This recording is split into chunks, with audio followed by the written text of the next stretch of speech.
ўражанне Даніі засталося на ўсё жыццё. Але Данія не чакала нас і не збіралася нас прымаць. Асабліва, што гэтая маленькая краіна, толькі, здаецца, 2,5 мільёны людзей там было, была папросту захопленая бежанцамі. 250 000 бежанцаў там апынулася. І яны не ведалі, што з намі рабіць. Нас пасадзілі на цягнікі, пасля на карабель, хацелі ўсё везці ў Нямецчыну. Але, як выглядае, ім гэта не ўдалося, бо раптоўна змянілі думку і нас павезлі ў наш першы бежанскі лагер у Даніі. Это быў ужо з Копенгагена. Гэта з Копенгагена паехалі, называўся. Гэта была былая вайсковая база, якая не мела фактычна ніякіх магчымасцяў там памяшчаць столькі людзей, так што людзей памяшчалі і ў стайнях, і на саломе спалі, і вельмі ў дрэнных умовах. Пачалі людзі хварэць. Гэта быў страшны для нас час. І пасля месяца памерла моя сястрыца. Мы тады захварэлі усе траіх дзяцей. Мой брат, і я, і сястрычка. Разам там фактычна адзіныя будынкі, што там былі, зрабіліся шпіталямі. Столькі людзей хварэла, і столькі дзяцей памірала. І мяне палажылі, не было месца, дык мяне палажылі ў той самай ложкай, што сястрыча. Я памятаю той дзень, калі яна памерла. Бацьком не дазвалялі хадзіць яе адведваць, нас адведваць дзяцей. Толькі можна было адведваць некую паўгадзіны на дзень, штось такое. І гэта было вечарам. А я заўважыла, што моя сястрычка як бы адыходзіла, ўжо памірала, дзесь па абедзе, пасля абеду. І я тады ў такой паніцы зачала маліцца, хаця каб прыйшлі бацькі перад тым, як яна памрэ, бо баялася, што іначай забяруць, закапаюць, і ніхто не будзе ведаць, дзе яна. Вы ўжо адчулі вот это? Я гэта ўжо адчувала ў гэтым моменце, што яна памрэ. І думала, што як прыйдуць бацькі, дык можа, прынамсі яе пабачаць, а можа выратуюць, знаеш, штось такое. Некая надзея такая была. І падумай, у тым моменце прыйшлі бацькі. Не гледзячы на гэта, што была ім забаронена прыходзіць у тым часе. Прыйшлі бацькі і зразу ўбачылі, што яна ўмірае. Мама ў плач, тата, памятаю яго словы, нахіліўся над ёю і кажа: «Дачушка, не пакідай нас цяпер, не пакідай нас». І плакаў і мама. А я, бачачы гэта ўсё, у паніцы пачала крычаць, але папросту дзіка крычаць. Так. І мяне тады сёстры перанеслі на іншае ложка, і я на гэтым ложку скакала і крычала, так, бачачы гэта ўсё. Для мяне гэта было страшна. Ну і тады канчаткова я пасля не памятаю, як гэта ўсё, як выносілі маю сястрычку, гэта ўсё не памятаю, магчыма, мяне кудысьці ў іншае месца забралі, бо так моцна крычала. Не ведаю. Там на гэтым канчаецца мой успамін, толькі ведаю, што закопвалі, што у той дзень закопвалі нешта 18 дзяцей. Памірала столькі дзяцей. І мама была пры гэтай яме і ускочыла ў гэтую яму і сказала, што яна адтуль не будзе выходзіць. Для бацькоў это было страшна, знаеш. І канчаткова неякія выцягнулі адтуль. Ну і закапалі, і толькі год ці два пазней мы змаглі, бацькі, якія не мелі абсалютна тады яшчэ грошай, нічого, купілі камень, на якім напісалі Працлава Шыманец, дату нараджэння 16.10.43, дату смерці 25 травеня 45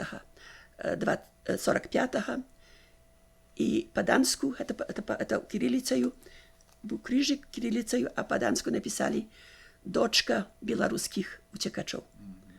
Дата, а гведаўзіска флютніка. Это было написано, и теперь написано И там это, на так, камень. и она это засталася. Засталася гэта. Гэта цяпер, гэты камень цяпер лічыцца як бы гістарычны ўспамін гэтага часу, і ім займаецца, здаецца, данскі ўрад. Пасля гэтага я яшчэ была ў шпіталі пэўны час, і як лекар прыйшоў, я яго прасіла, каб мяне пусцілі да бацькоў. І тады, калі ў шпіталі не магла есці, ні піць, нічога, як толькі вярнулася да бацькоў, выздаравела. А мой брат за гэта быў, у тым часе быў вельмі хварэў і штораз горш. І таксама мамы не пускалі да яго. І між часе мой тата даведаўся, што не немцаў вывозяць у іншы лагер. Тыя, што не немцы. І тады ён запісаўся, відаць, ноччу пашлі, укралі Лёніка ў шпіталі. Ноччу. Самі забрали. І забралі яго з сабою. І мы, значыцца, тата, мама, я і Лёнік на машыне такой велізарнай трок павезлі нас на Лоланд, на іншую выспу, на поўдзень Даніі. І там ужо жыццё нашае было, ад тога часу жыццё было не шикарнае, але людское. Нормальное. А вот этот момент, когда вы сказали травень 45-го, фактично вы не разумели, что война скончилась. Як вот не, так чули, что война скончилась? Мы ведали, что война... так змянилось у настрої людей? У настрої людей не. Така сама ненависть была між немцами і данчиками. Але мы ведали, что скончилася война, бо ж мы были, яшчэ ў порце были ў тым, калі скончилася война 9-го чи 8-го. Мы яшчэ былі у цягніку сядзелі, чакалі яшчэ на выезд.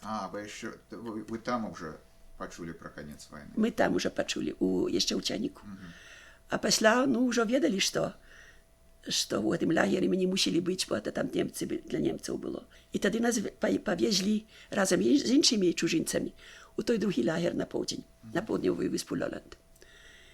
І тамака нас пасялілі ў маленькім палацыку.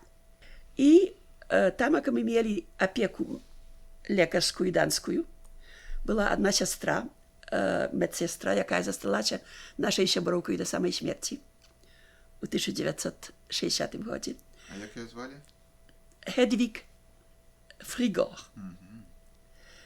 І яна засталася, мы яе называлі тантай Hedwig, цёця Hedwig. Яна была для нас як сям'я. І як мы туды пераехалі, Лёніка яшчэ мама насіла на руках, ён яшчэ не мог стаяць. Это значыцца, што у тым другім лагеры апекавалася ім гэтая сястра, і яна яго вылечыла. І некалькі тыдняў пазней, не памятаю, калі дакладна, ён ляжаў заўсёды ў пакоі, не мог хадзіць, а мы недзе былі вышаўчы, я была на дварэ, напэўна, гуляла. І раптам пачулі Лёнікаў крык. Такі страшэнны крык. Я зноў нешчасце, нешта сталася з Лёнікам. Прыходзім, а ён падняўся на ногі і дзяржаўся так і стаяў і крычаў ад радасці. І гэта першы раз, это такая для бацькоў, это была такая, это першая рэч такая шчаслівая, радасная, якая сталася.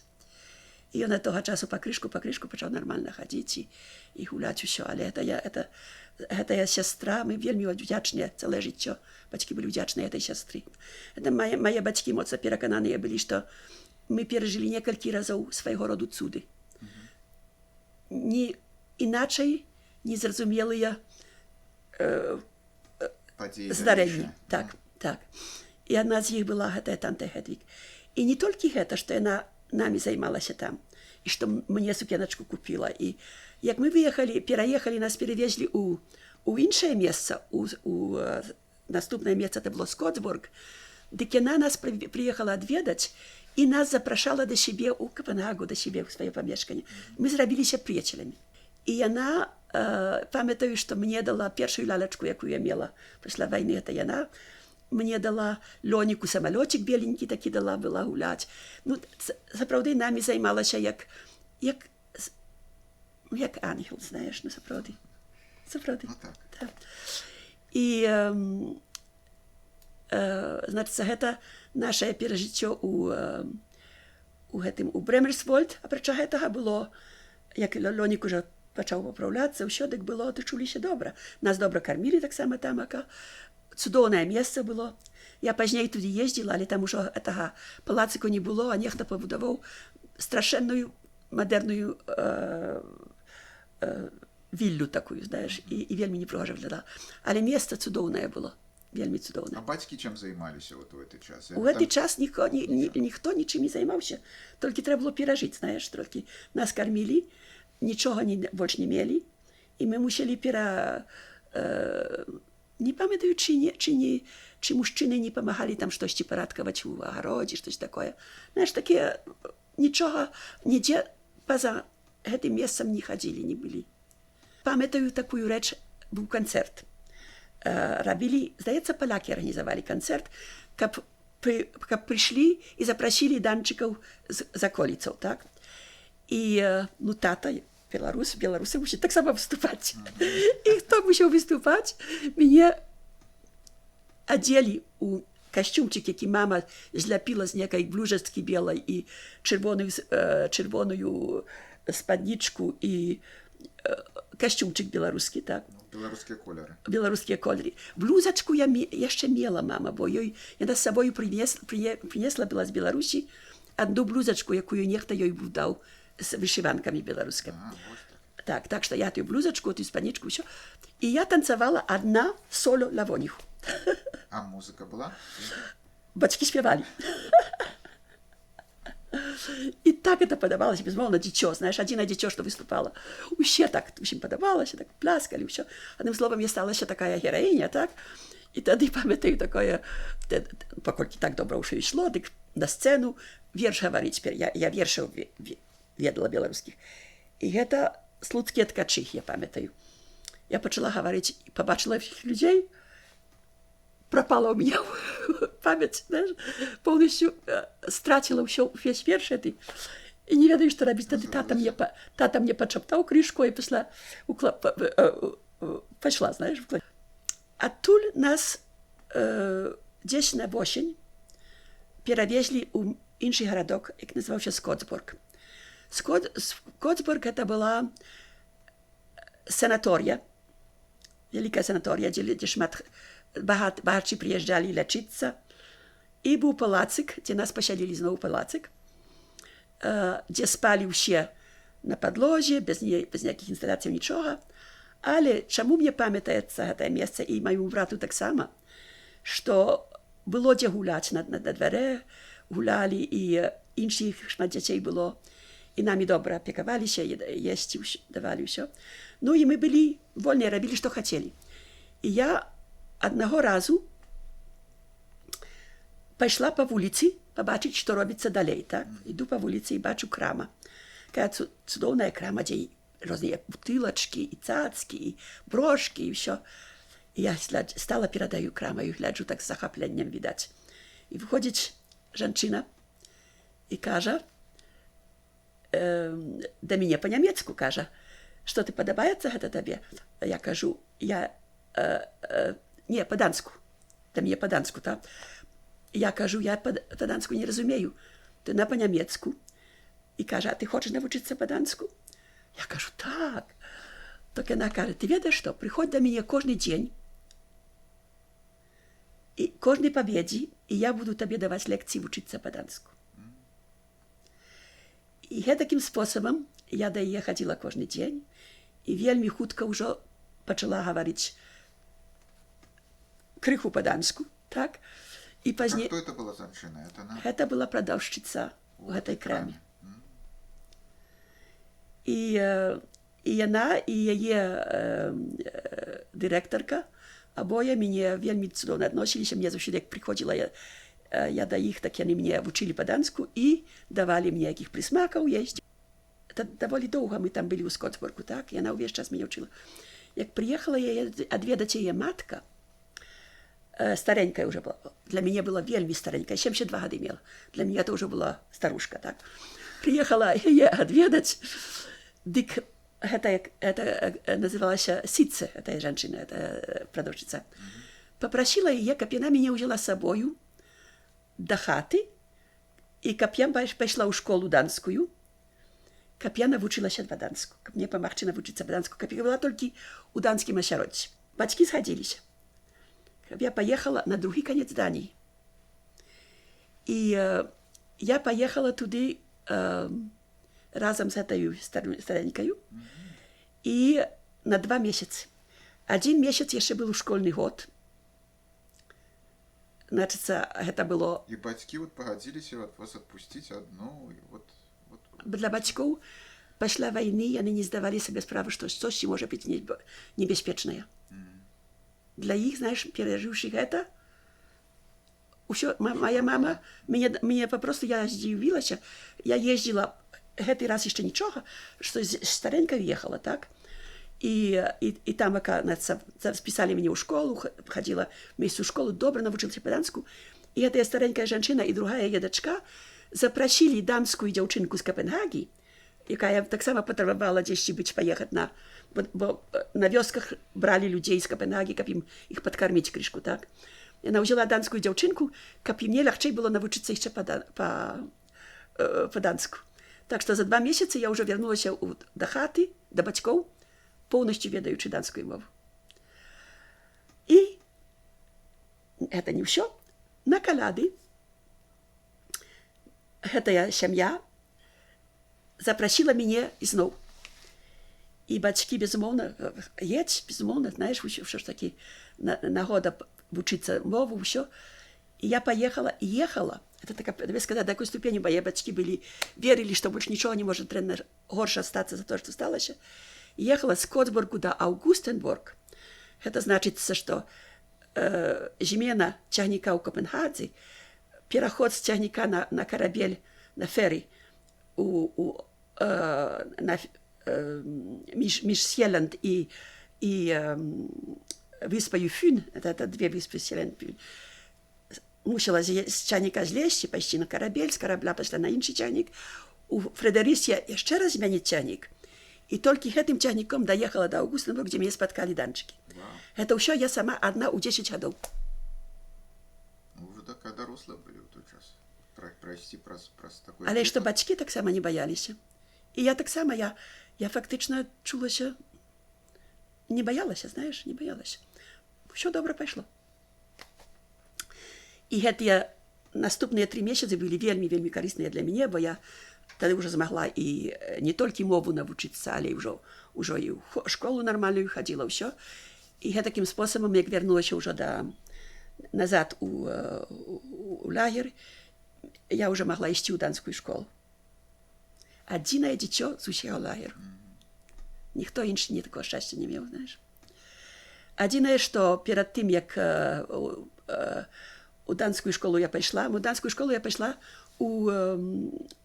ў Копенгадзе. Але пакуль былі ў гэтым лагеры, там быў польская школа, і такі быў прафесар Ланге нас вучыў. Так што за 6 месяцаў, я навучылася таксама польскую мову. Добра навучылася польскую мову. Пасля гэтага яшчэ былі ў іншым такім рэсорце, 10 кілометраў далей ад Копенгагі, Рунгстед называўся, Рунгстед. І ўжо тады бацькі адважваліся ездзіць адведваць, паехалі на магільнік маёй сястрычкі, Працлаўкі, паставілі камень тады, і мой тата тады ўжо працаваў, знайшоў працу, як па сваёй прафесіі, электрыка, вырабляў апараты мерання электрычныя апараты, прыборы да мерання, так. Так што тады ўжо мелі крышку грошай. Мама тады ўжо у тым часе ўжо пачала шыць для людзей. Як знайшла машыну да шыцця купілі. Так што шыць ніколі не вучылася, але была здольная. Ну і зрабілася такою краўчыхай для ўсіх гэтых жанчын, што былі ў лагеры, якія атрымаюць якое-небудзь адзежу адкульсьці, ды не могуць адзець, бо за вузкая, альбо за гэтак далей. Дык яна перашывала, рабіла сукенкі ім, з некалькі сукенкаў рабіла адну, і ёй плацілі па крысе. Так што прыйшоў час, калі тата і мама паехалі і сабе купілі адзежу. Это першы раз. Это тата касцюм, не новы, але цудоўны, а мама пальто, зімовае пальто. І гэта яны нарэшце мелі што адзець, усё, так што чуліся, вярталіся да нармальна. Там таксама ў гэтым лагеры, у другім гэтым лагеры было даволі шмат беларусаў. Это першы раз мы апынуліся ў беларускім асяродку і неяк усе згуртаваліся кругом таты. Вельмі шмат да нас прыходзілі, гаварылі пра ўсё, былі такія, як сказаць, як сям'я свайго роду. Напрыклад, на каляды тата расказваў, што ўсіх іншых нацыянальнасцяў здзівіла, што як прыйшоў Новы год, дык яны ўсе прыбеглі тату абдымаць. І гэта ўсе, знаеш, гэта добра ўражана зрабіла на іншых, тады тату таксама пачалі паважаць іншыя. І гэтак неяк мы жылі як беларуская такая грамадка, невялікая тамака. Гэта ў Скотсбургу? Гэта не, гэта ўжо было ў Рунгстэд. І пасля з Рунгстэд мы пачалі чытаць, нам прыслаў нехта, здаецца, Абрамчык ужо прыслаў, з Францыі две кніжкі. Вершы Ларысы Геніуш і Сімон Музыка. А тата увесь гэты час, перад тым, як пачаў працаваць, нас вучыў па-беларуску чытаць, пісаць і гісторыю беларускую. Бацькі мелі з сабою гісторыю, пра якую я ўжо казала, і ён гэтай, дзякуючы этой гісторыі, нам дыктаваў тэксты і тлумачыў, і гэтак далей. І мы пісалі па-беларуску, вучыліся гісторыю беларускую, і тата вучыў матэматыку нас. Матэматыкі столькі навучыў, што як мы прыехалі ў Данію, дык ужо ведалі матэматыку да 15 гадоў. Я была першай у школе. Так, ён вучыў, і мы добра вучыліся з Лонікам, так што добра нас вучыў. Так што гэта яшчэ было ў Рунгстэд. Пасля, як мы чыталі кніжкі гэтыя, а Сімон Музыка захопліваліся ім. І так, і плакалі ўвесь час. Падабалася. Так падабалася. І адзін пачынаў чытаць, чытаў некалькі строфаў, ці бачынку, і пачынаў плакаць, даваў іншы. Тады іншы, Нацэлёнік, скажам, пачынаў чытаць, і пакуль не пачаў плакаць. Прыйшла я зноў. І так мы прачыталі Сімона Музыку па-беларуску. Ну, пасля гэтага часу пераехалі ў лагер у Клювермаркет. Гэта было ўжо ў Капенгадзе. Там лагер ужо не быў рэсортам, ніякім палацам, а быў бежанскі, нармальны велізарны лагер. Баракі. Нас памясцілі, і ўсе нашыя беларусы таксама туды пераехалі, значыцца. Усіх тут змясцілі на гэтым лагеры. І тамака я пайшла да дырэктара лагера і да яго па-данску, што я хацела б хадзіць у данскую школу. Ён так здзівіўся, бо ніхто іншы не ўмеў данскай мовы. І ён зразу ўзяў мяне, павёз у школу і запісаў у школу. Такім спосабам я была ў данскай школе аж да выезду з Даніі.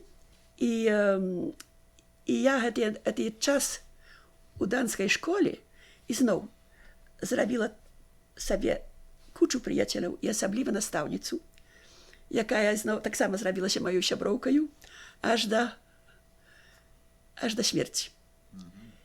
З Даніі мы фактычна не з'ехалі б, калі б не пачалі бальшавікі старацца нас вывесці назад у Савецкі Саюз. Бо справа ў тым, што быў дагавар між договор між Советами і Советским Союзом і альянтами. Ну і тоді вже, на щастя, вже були можливості виїхати в інші країни. І нам помогли білоруси. Абрамчик шмат помог нашим білорусам, які були у Данії, які виїхали у Францію, Вальшиня.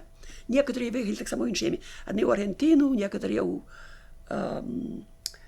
у Канаду, здається, так, у Канаду. Некоторі виїхали в інші місця, але частка білорусів з Данії виїхали у Францію. І таким способом у 48 році, між 25 соковика, ми вже були в дорозі у Данію.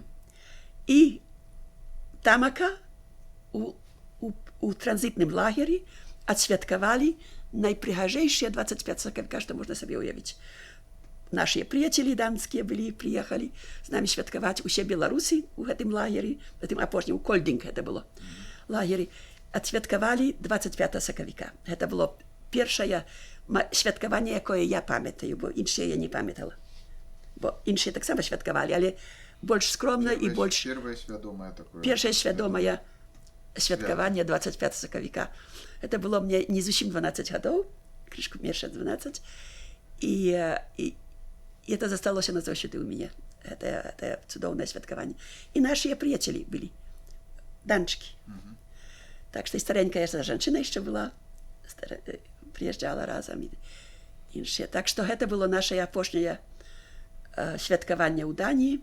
Оттуда мы поехали в Францию, и пошла уже иншая история. Ну вот про Данию еще, вот это был, можно сказать, что у Дании вы отчули вот самый такий трагичный момент життя, коли вот сестра померла.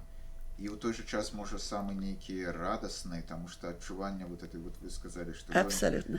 Это можно сказать, что вот это вот связанные такие моменты життя. Так, так. І до этого часу Данія засталася для мене сапраўды вельмі любая краіна, вельмі каханая краіна, вельмі заўсёды мела спецыяльнае пачуццё да Даніі.